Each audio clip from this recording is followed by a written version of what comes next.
The Phoenix and the Carpet by Edith Nesbit. Chapter 1. The Egg. It began with the day when it was almost the 5th of November, and a doubt arose in some breast, Robert's I fancy, as to the quality of the fireworks laid in for the Guy Fawkes celebration. They were jolly cheap, said whoever it was, and I think it was Robert. And suppose they didn't go off on the night, those Prosser kids would have something to snigger about then. "The ones I got are all right," Jane said. "I know they are, because the man at the shop said they were worth thribble the money."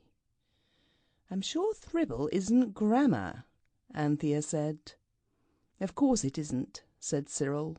"One word can't be grammar all by itself, so you needn't be so jolly clever." Anthea was rummaging in the corner drawers of her mind for a very disagreeable answer, when she remembered what a wet day it was, and how the boys had been disappointed of that ride to London and back on the top of the tram, which their mother had promised them as a reward for not having once forgotten, for 6 whole days, to wipe their boots on the mat when they came home from school. So Anthea only said, "Don't be so jolly clever yourself, Squirrel. And the fireworks look all right, and you'll have the 8pence that your tram fares didn't cost today to buy something more with. You ought to get a perfectly lovely Catherine wheel for 8pence."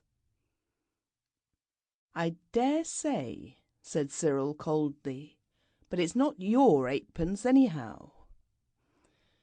"But look here," said Robert, "really now, about the fireworks. We don't want to be disgraced before those kids next door. They think because they wear red plush on Sundays no one else is any good." "I wouldn't wear plush if it was ever so, unless it was black to be beheaded in if I were Mary Queen of Scots," said Anthea with scorn. Robert stuck steadily to his point. One great point about Robert is the steadiness with which he can stick. "I think we ought to test them," he said. "You young duffer," said Cyril. "Fireworks are like postage stamps. You can only use them once." "What do you suppose it means by Carter's tested seeds in the advertisement?" There was a blank silence. Then Cyril touched his forehead with his finger and shook his head. "A little wrong here," he said. "I was always afraid of that with poor Robert.